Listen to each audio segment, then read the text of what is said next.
Hi, it's MARTA Loachamin, candidate for Boulder County Commissioner in another session of Resiliency in Action. This is the English version. I am with Jesse Esparza today with the Small Business Development Center, talking around COVID and some budgeting pieces specifically for small business and individuals and families. So Jesse, thanks for being here with us today.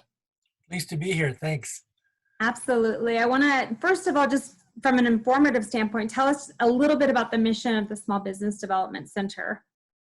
Well, basically, there are 15 small business development centers in the state of Colorado, and we basically provide services, education in terms of helping small business owners start, maintain, and prosper. So any business that's already in business, we provide areas in marketing, administration, management, the areas to help them establish some loans and business plans. So basically, it's just really an education to try to help them grow. For startups, we help businesses start the business looking at all the registration components that they need, the legal components, and then helping them really develop growth to their business.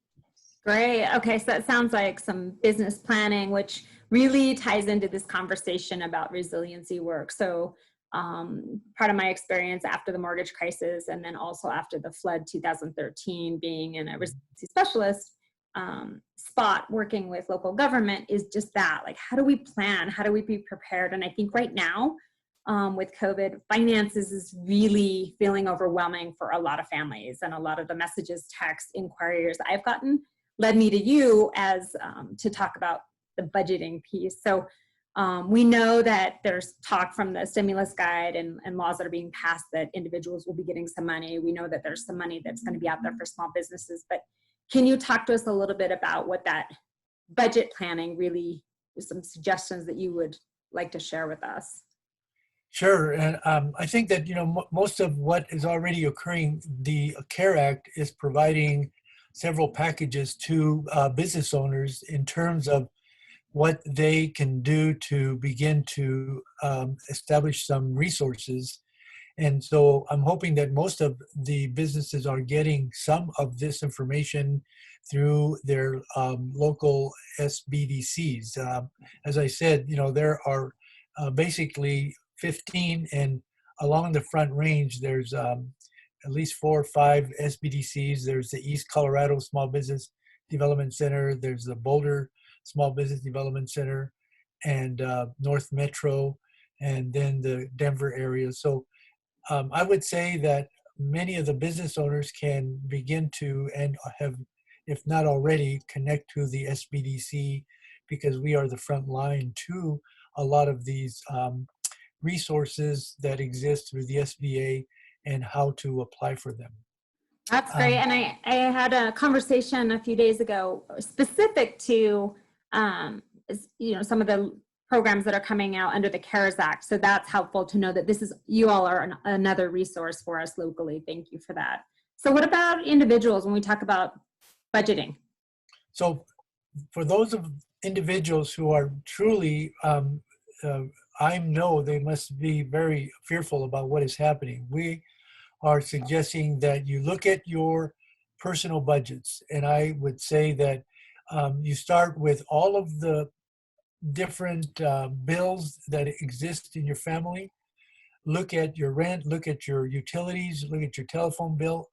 We suggest you start calling those companies and start trying to either delay your payments. I think it's important to also the mortgage companies to try to find out what you can do to delay that. I think the second step to that is to create a 6-month budget projection, because once you know what you can delay and how much revenue you have, meaning income that you've got coming in, you can truly begin to see what the situation is going to be for you and begin to plan ahead. I would say, of course, the basics of food, shelter, those are the real issues that you're going to be dealing with as a family. And so you have to begin to discuss how you're going to work probably the next 6 months, which is something to really project out. And I think that's a good number for people to start thinking about. We talk about, you know, we should always try to have 3 months of emergency funds in our bank accounts and some kind of liquidity, et cetera. But that's not always the case for folks. So what are you all suggesting about our community members who are struggling to pay rent and are concerned about how they're going to pay rent here shortly after they've been off work for 30 days or so? So there are various different websites, and I think every family needs to connect to their city website, to the county websites, and then also to the various different nonprofit organizations that exist within the cities and within the counties. Stay connected to those, because I think that there will be some additional resources that they can access as we move forward. And looking at your budgets, then you can begin to predict where the difficult times are going to be for you, and then be able to begin to make the connections with some of those agencies that are going to truly be helpful as you move through time. We don't know how long this is going to last, so we have to really prepare some couple Yeah, months. and I think that's a really important piece that you're talking about, is just the more informed you are, if you have the numbers and you've done, you know, and I've suggested to folks to go through not your current bank statement, because our bank statements right now already should look Right. different. Mhm. But pull a couple old bank statements offline and really look at, where have I been spending my money? What are my fixed costs? What are the Yep. variable costs? And I love that you just mentioned, like, start calling now and Yep. find out who's going to either delay, who's going to forgive any kinds of debts, or, you know, Right. you have a really good idea of what that's going to look for you in 6 months.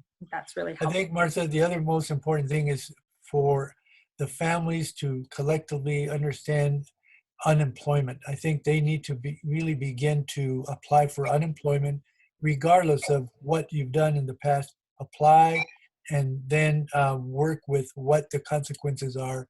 But it's important just to start applying right now. That's a really good point. So I appreciate you bringing that up again.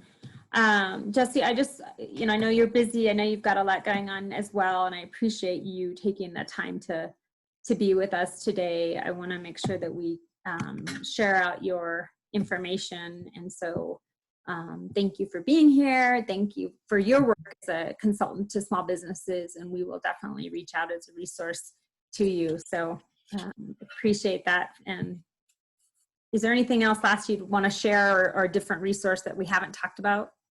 Just that probably that on the website there are some free um, templates that families can download. One of them is vertex42.com, provides free templates of all different kinds of budgeting, of the various different costs, analysis, those kinds of things. And so I would just suggest that families look that up and download so that they can have a template to work with. Oh, I think that's great. That's absolutely, that's what we need, is some hands-on. I need something specific to work with. So thank you. Great. Well, thank you, Jesse. Take care, and we'll be in touch. Thank you. Bye-bye.